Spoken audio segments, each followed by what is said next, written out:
ओम श्री शक्ति नमः। ओम श्री शक्ति नमः। ओम श्री शक्ति नमः। मार्कंडेय जी का जन्म भगवान शिव की आराधना से अमर तत्व प्राप्ति तथा मृत्युंजय स्रोत का वर्णन।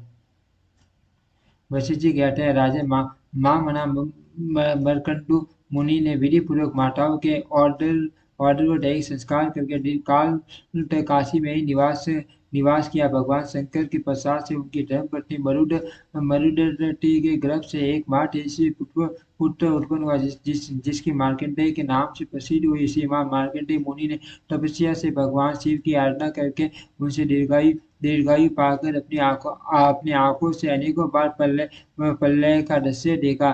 दिलीप ने पूछा, मुनिवर, आपने आपने पहले यह बात बताई थी कि मरकंडू मुनि के मरुदीटी से कोई संतान नहीं हुई, फिर भगवान शिव के प्रसाद से उन्होंने किस प्रकार पुत्र प्राप्त किया तथा वह पुत्र शंकर जी के प्रसाद से कैसे दीर्घायु हुआ? इन सब बातों को मैं विस्तार के साथ सुनना चाहता हूँ, आप बताने की कृपा करें।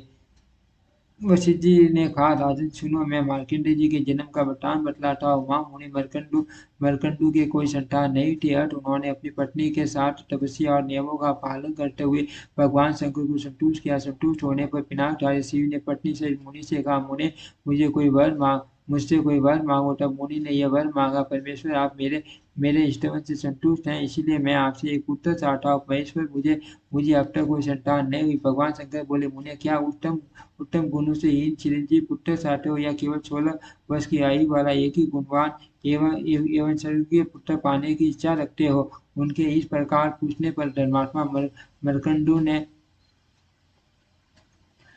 कहा, जगदीश्वर, मैं गुणी पुत्र नहीं चाहता, उसकी आयु छोटी ही क्यों न हो, वह स्वर्गीय होना चाहिए। भगवान शंकर बोले, अच्छा, तो आपको 16 वर्ष की आयु वाला एक पुत्र प्राप्त होगा, जो परम धार्मिक स्वर्गीय गुणवान लोक में यशस्वी और यशस्वी और ज्ञान का समुद्र होगा। ऐसा कहकर भगवान शिव अंतर ध्यान हो गए और मुनिवर मरकंडू इच्छा अनुसार वरदान पाकर प्रसन्न हो अपने आश्रम आश्रम में लौट आए। उनकी पत्नी मरुड मरुदगति बहुत दिनों के बाद गर्भवती हुई। मुनि ने विधि पूर्वक गर्भधान संस्कार किया।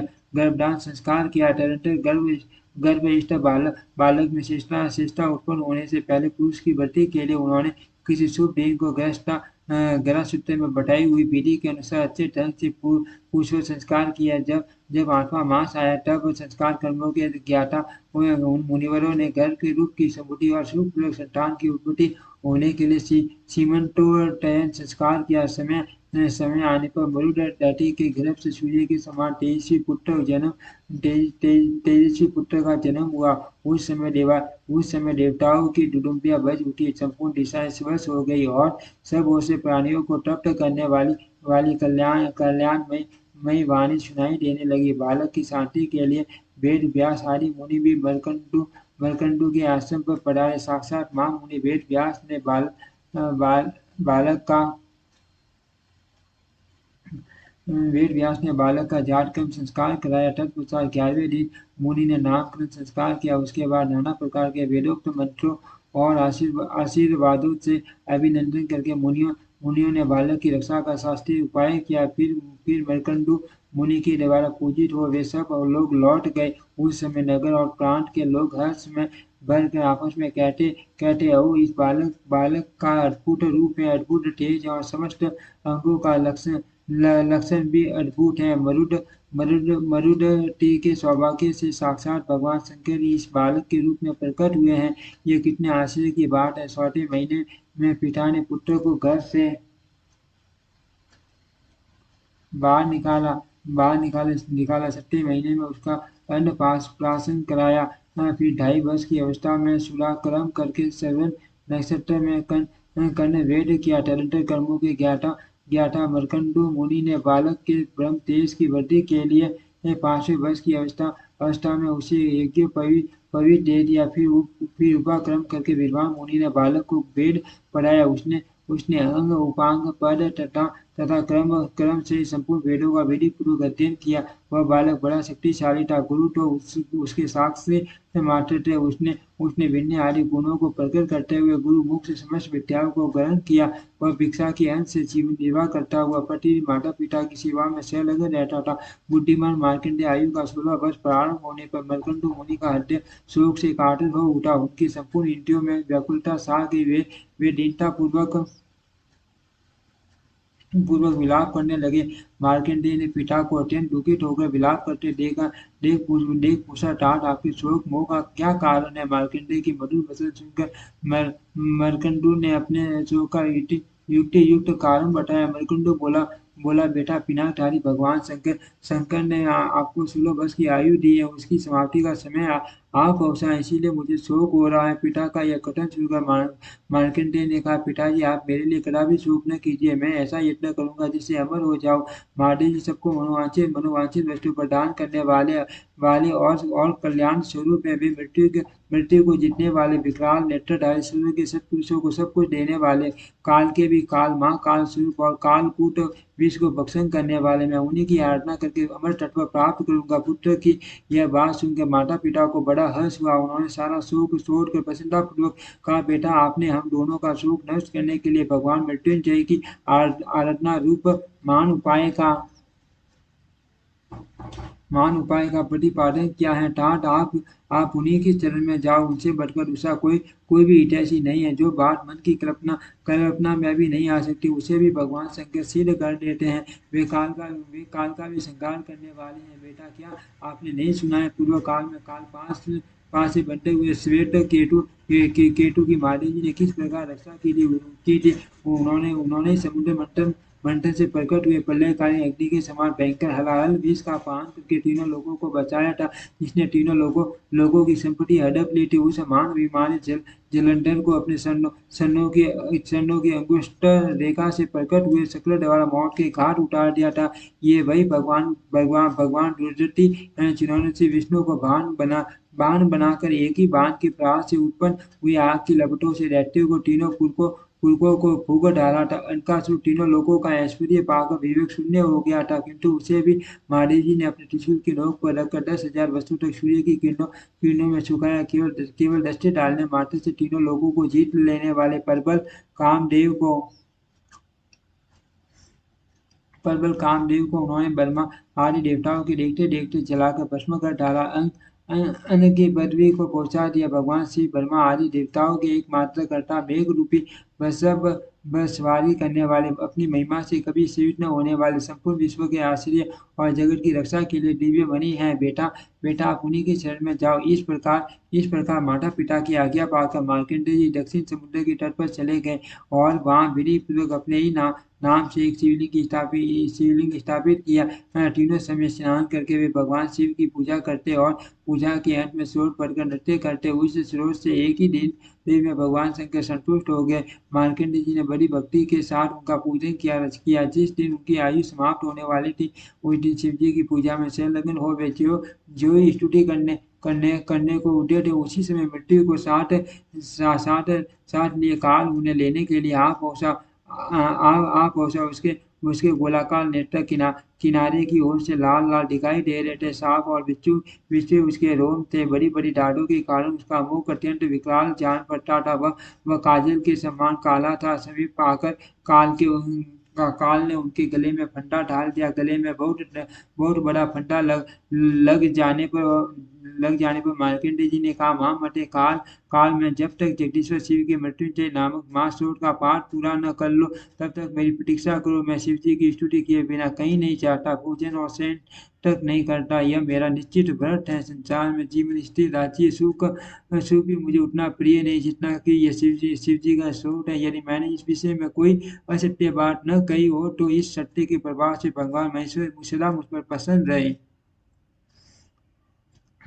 यह सुनकर काल ने मार्कंडेय जी से हंसते हंसते कहा, ब्राह्मण, मालूम होता है आपने पूर्व काल से निश्चित की हुई बड़े बूढ़ों की यह बात नहीं सुनी है। जो मूल बुद्धि मानव आयु के प्रथम भाग में धर्म का अनुष्ठान नहीं करता, वह बुढ़ होने पर साथियों से बेसुधे हुए राई की बाटी पश्चाताप करता है। 8 महीनों में ऐसा उपाय कर लेना चाहिए जिससे वर्षा काल के 4 महीने महीने सुख से बीते। दिन दिन में ही वह काम पूरा कर ले, जिससे रात में सुख से रहे। पहली अवस्था में ही ऐसा कार्य कर ले जिससे बुढ़ापे में सुख रहे। जीवन पर ऐसा कार्य करता रहे जिससे मरने के बाद सुख हो। जो कार्य कल करना हो उसे आज ही कर ले। जिसे अपराह्न में करना हो उसे पूर्वा में ही कर डाले। काल इस बात की प्रतीक्षा नहीं करता कि इस पुरुष का काम पूरा हुआ है या नहीं। यह कार्य कर लिया या करना कर लिया यह करना है, और इस कार्य का कुछ अंश हो गया तथा कुछ बाकी है। इस प्रकार की इच्छाएं करते हुए पुरुष को काल सहसा आकर दबोच लेता है। जिसका काल नहीं आया है वह सैकड़ों बाणों से बीत जाने पर भी नहीं मरता, तथा जिसका काल आप पहुँचाएँ, वह कुश के अगले भाग से छुप जाने पर भी जीवित नहीं रहता। मैं हजारों चक्रवर्ती राजाओं और सैकड़ों इंद्रों को भी अपना ग्रास बना चुका हूँ। अतः इस विषय में आपको क्रोध नहीं करना चाहिए, जिसका प्रयास कभी विफल नहीं होता। उस काल के उपयुक्त वचन सुनकर शिव जी की स्तुति में तत्पर रहने वाले मार्कंडेय जी ने कहा, काल काल भगवान शिव की स्तुति में लगे रहने वाले पुरुषों के कार्य में जो लोग विघ्न डालते हैं वे शीघ्र ही नष्ट हो जाते हैं। इसीलिए मैं आपको मना करता हूँ। जैसे राजा के सिपाहियों पर राजा ही शासन कर सकता है, दूसरा कोई नहीं, उसी प्रकार शिव जी के भक्तों का परमेश्वर शिव ही शासन कर सकते हैं। भगवान शंकर के सेवक सेवक पर्वतों को भी विलीन कर डालते हैं। समुद्र को भी पी जाते हैं तथा पृथ्वी और अंतरिक्ष को भी हिला देते हैं। इतना ही नहीं, वे ब्रह्मा और इंद्र को भी टिंके के समान समझते हैं। भला उनके लिए कौन सा कार्य दुष्कर है। भगवान शिव के भक्तों पर मृत्यु ब्रह्मा यमराज यमदूत तथा दूसरे कोई भी अपना प्रभुत्व नहीं स्थापित कर सकते। काल किया आपने मनुष्य पुरुष को यह वचन नहीं सुना। मनुष्य पुरुषों का यह वचन नहीं सुना है कि शिव भक्त मनुष्य पर कहीं भी आपत्ति नहीं आती। ब्रह्मा आदि संपूर्ण देवता क्रूर हो जाए तो भी वे उन्हें मारने की शक्ति नहीं रखते। मार्कंडेय जी ने इस प्रकार फटकारने में भगवान भगवान काल काल आगे फाड़ कर उनकी ओर देखने लगे, मानो तीनों लोगों को निगल जाएंगे। वे क्रोध में भर कर बोले, ओ धूल बुद्धि ब्राह्मण, गंगा जी में जितने बालू के कण हैं उतने ब्रह्माओं का इस काल ने श्रृंगार कर डाला। इस विषय में बहुत कहने की क्या आवश्यकता है। मेरा बल और पराक्रम देखो। मैं आपको अपना दास बनाता हूँ। आप इस समय जिनके दास बने बैठे हो वे मारे मुझसे हमारी रक्षा करे तो सही। वशिष्ठ जी कहते हैं, मुझसे आपकी रक्षा करे तो सही। वशिष्ठ जी कहते हैं, राजन, जैसे राहु चंद्रमा को ग्रस लेता है उसी प्रकार गर्जना करते हुए काल ने महामुनि मार्कंडेय को हठपूर्वक ग्रसना आरंभ किया। उसी समय परमेश्वर शिव उस लिंग से सहसा प्रकट हो गए। उनकी अवस्था, उनका रूप और सब कुछ अवर्णनीय था। मस्तक पर संडरकार मुकुट शोभा पा रहा था। ओंकार भरकर मेघ के समान प्रसन्न गर्जना करते हुए उन्होंने तुरंत ही मृत्यु की छाती में लात मारी। मृत्यु देव उनके शरण प्राण से भयभीत हो दूर जा पड़े। भयंकर आकार वाले काल को दूर फंदा देख मार्कंडेय जी ने पुनः उस स्रोत भगवान शंकर का स्तुति किया। कैलाश की शिखर पर जिनका निवास ग्रह हैं, जिन्होंने मेरुगिरी का धनुष, नागराज वासुकी की प्रतिष्ठा और भगवान विष्णु को अग्निमय बाण बनाकर तत्काल ही दैत्यों को तीनों पुरों को दग्ध कर डाला था। संपूर्ण देवता जिनके शरणों की वंदना करते हैं उन भगवान संत से शेखर की मैं शरण लेता हूँ। यमराज मेरा क्या करेगा। मंदार पारिजात संतान कल्प वृक्ष और हरिचंदन, इन 5 दिव्य वृक्षों के पुष्पों से सुगंधित ये युगल शरण कमल जिनकी शोभा बढ़ाते हैं, जिन्होंने अपने ललाटवती नेत्र से प्रकट हुई आग की ज्वाला में कामदेव के शरीर को भस्म कर डाला था, जिनका श्री विग्रह सदा भस्म से विभूषित रहता है, जो भव सबकी उत्पत्ति के कारण होते हुए भी भव संसार के नाशक हैं तथा जिनका कभी विनाश नहीं होता, उन भगवान चंद्रशेखर की मैं शरण लेता हूँ। यमराज मेरा क्या करेगा। जो मठ वाले गजराज मुख्य श्रम की साधन ओढ़े परम मनोहर जान पड़ते हैं, ब्रह्मा और विष्णु भी जिनके शरण कमलों की पूजा करते हैं तथा जो देवताओं और सिद्धों की नदी गंगा की तरंगों को भीगी हुई शीतल जटा धारण करते हैं, उन भगवान चंद्रशेखर की मैं शरण लेता हूँ। यमराज मेरा क्या करेगा। करेगा। गेंडुल मारे हुए सर्पराज जिनके कानों में कुंडल कुंडल का काम देते हैं, जो वर्षभ भर सवारी करते हैं। नारद आदि मुनिवर जिनके वैभव की स्तुति करते हैं, जो समस्त भुवनों के स्वामी, अनकासुर का नाश करने वाले, आश्रित जनों के लिए कल्पवृक्ष के सम्मान है। और को यमराज को भी शांत करने वाले उन भगवान चंद्रशेखर की मैं शरण लेता हूँ। यमराज मेरा क्या करेगा? जो यक्षराज कुबेर कुबेर के सखा भग देवता देवता की आंख फोड़ने वाले और सर्पों के आभूषण धारण करने वाले हैं, जिनके जिनके श्री विग्रह के सुंदर वाम भाग को गिरिराज किशोरी उमा ने सुशोभित कर रखा है। कालकूट विष पीने के कारण जिनका कंठ भाग नीले रंग का दिखाई देता है, जो एक हाथ में फंसा और दूसरे में वर्ग लिए रहते हैं, उन भगवान चंद्रशेखर की मैं शरण लेता हूँ। यमराज मेरा क्या करेगा?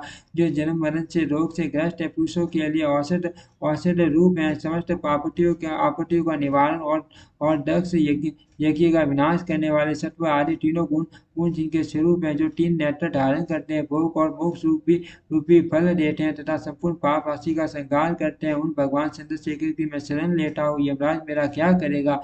जो भक्तों पर दया करने वाले हैं, अपनी पूजा करने वाले मनुष्यों के लिए अक्षय निधि होते हुए भी जो स्वयं स्वयं दिगंबर रहते हैं, जो सब भूतों के स्वामी प्राण अपरमेय और उमा रहित हैं, पृथ्वी जल आकाश अग्नि और चंद्रमा की रिवाज जिनका श्री विग्रह सुरक्षित है, उन भगवान चंद्रशेखर की मैं शरण लेता हूँ। यमराज मेरा क्या करेगा?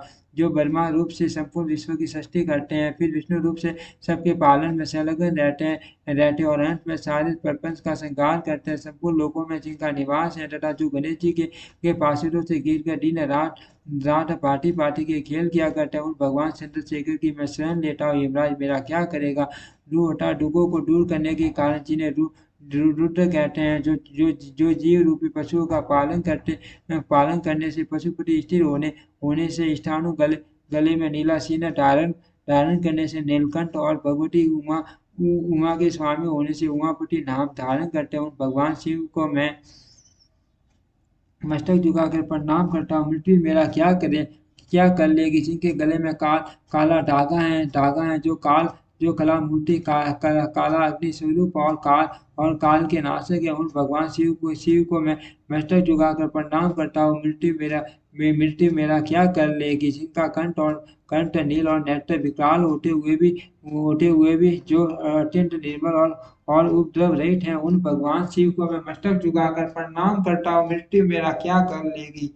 जो वामदेव महादेव विश्वनाथ और जगत गुरु नाम धारण करते हैं, उन भगवान शिव को मैं मस्तक झुकाकर प्रणाम करता हूँ। मृत्यु मेरा क्या करेगी? क्या कर लेगी?